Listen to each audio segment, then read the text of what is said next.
Hello everyone. Today we are going to revise phrase, clause, dependent, simple, compound and complex sentences. First of all, let us see what is phrase. Phrase is a group of words that does not make a complete sense. For example, mother bought for me an interesting book. So an interesting book is a group of words, but it does not make a complete sense. One more thing you have to remember, that in phrase there won't be any finite verb or a subject. Yes, moving on to the next. Clause is also a group of words, but it will contain a subject and a finite verb, and it will convey some meaning. Like the boy who is carrying our national flag is my cousin. Now the question arises, what is finite verb? Well, finite verb is the verb which is controlled by the subject or the tenses. Like if I say, he carries our national flag. According to he, carries. But if I use I carry. If the tense changes, he has carried, right? If in continuous, he was carrying, right? So when the verb is controlled by the tenses or the subject, that verb is called finite verb. Like here you can see in this example, the boy carrying our national flag is my cousin. Yes, if the subject changes or the tense changes, this word won't change. So this will not be called a finite verb. Now moving on to the next. Clause is of two types, dependent clause and independent clause. Like if you work hard, you will succeed. Here you can see, if you work hard, it cannot stand on its own. Like if you work hard, if you go there, when you come here, right? These sentences cannot stand on their own. So the group of words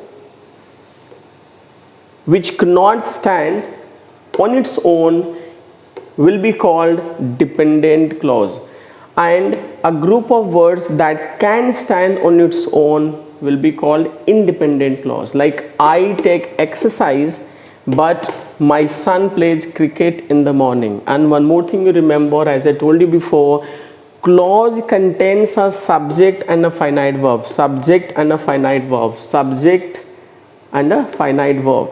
Yes, phrase doesn't have a subject and a finite verb. Moving on to the next.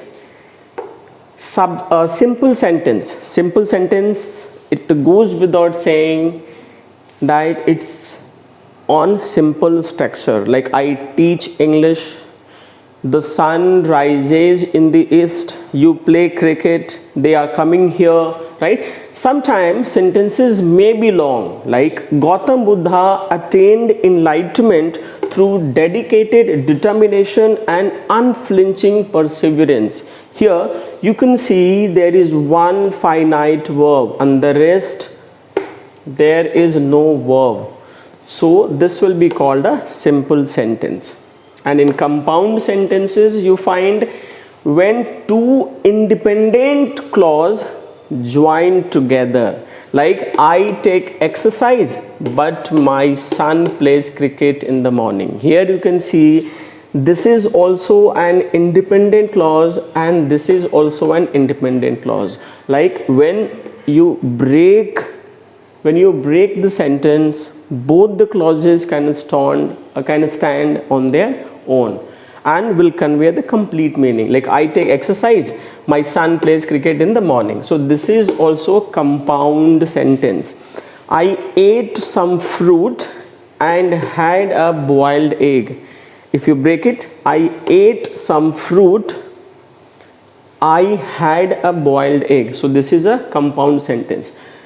You can identify by the conjunction used here in the sentence, like and, but, or. If you find these conjunctions, you can jump to the conclusion the sentence must be a compound one. Yes. Now moving on to the next, complex.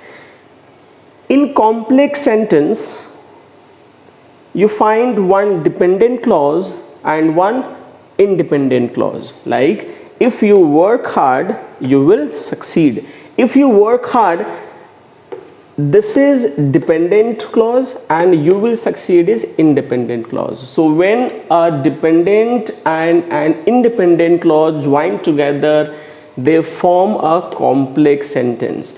Like, my father is happy because I have done well in the examination. So if you break it, it cannot stand on its own. This is dependent clause because I have done well in the examination, and this is independent clause. So when dependent and independent clause join together, come together, they form a complex sentence. Yes. Now, adjective, adverb and noun. First of all, let me revise what are adjectives, adverbs and nouns. Well, adjectives are qualifying words. When we qualify noun or pronoun, yes, the words qualifying noun or pronoun are called adjectives. Likewise, words modifying the meaning of verb, adjectives, and another adverb is called adverb. Noun is the naming words. Naming words, I mean name of place, person, animal, thing or state of mind. All these will be called nouns. So the concept which you gained in junior classes, that will be applicable here. Yes, and that way we can identify. Like, we manufacture furniture made of wood only. So here you can see we manufacture furniture. So furniture is a noun, and these words are adding meaning to this noun. And I told you the words which add meaning to noun will be adjective, and a group of words that does not convey a complete sense is a phrase. So this will be a phrase because it does not have a finite verb and a subject. So since it is adding meaning to a noun, so this will be a adjective phrase, right? Lockdown has taught me a lesson which I shall never forget. A lesson which I shall never forget. So these words are also adding meaning to a noun, right? And you can see here that here you find a finite verb and a subject, right? So this will be a clause. This is adjective clause and this is adjective phrase. Now, adverb. She worked in an enthusiastic manner. As I told you, words that modify the meaning of verb, adjective or another adverb will be called adverbs. So here, worked in an enthusiastic manner. So in an enthusiastic manner, this will be adverb. Yes, since it does not contain a finite verb or a subject, so it will be called adverb phrase, right? Here, Manan kept walking until he reached the main gate or main crossing. Yes, so until he reached the main crossing. Here again, walking. Yes, it is modifying the meaning. Until he reached the main crossing. Until he reached the main crossing. Here you find a finite verb and a subject. So this will be called adverb clause, right? Now I just want to tell you one more thing. Like, to identify adverb clause, you can easily see some words like until, unless, when, so, as. Yes, so these words will refer that the sentence will be adverb clause. Okay, or the group of words will be adverb clause. Now moving on to noun.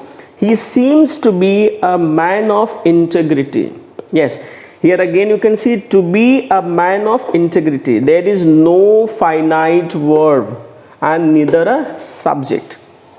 So he seems to be a man of integrity. It is not adding meaning to noun or pronoun, so cannot be adjective, and not modifying the meaning of verb, adjective or another adverb. So it will be noun.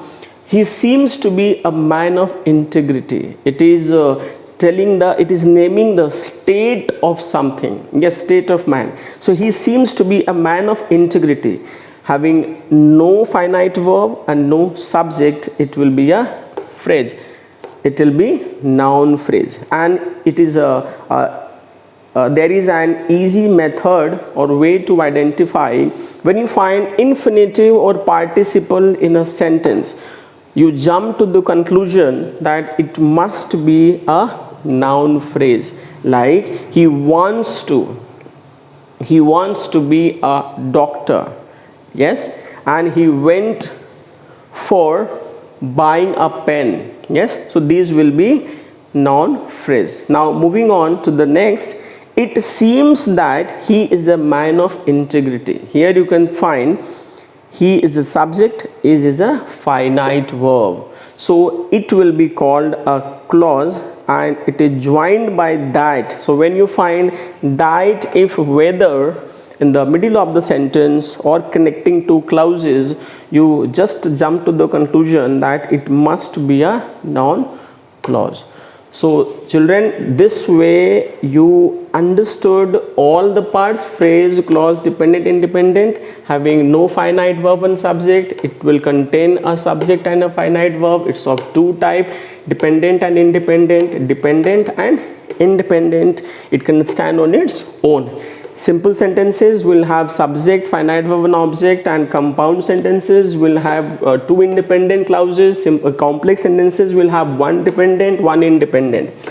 Adjective, group of words without finite verb, will be adjective phrase, qualifying the meaning of noun and pronoun. Yes, group of words containing one finite verb and subject, adding meaning to noun and pronoun, will be called adjective phrase.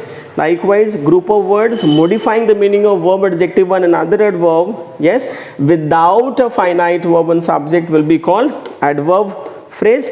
And group of words with a finite verb and subject modifying the meaning of verb, adjective and another adverb, will be called adverb clause.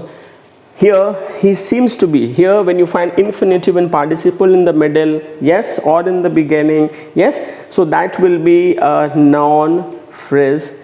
And when you find that, if or whether, yes, connecting two clauses, that will be noun clause. Yes, it seems that he is a man of integrity, or sometime it is not necessary, it will be connecting more clauses, but it will yes, it will connect, and it will be called a noun clause. So I hope all are clear to you, and if any doubt you can ask. It will help you for the test. Thank you so much.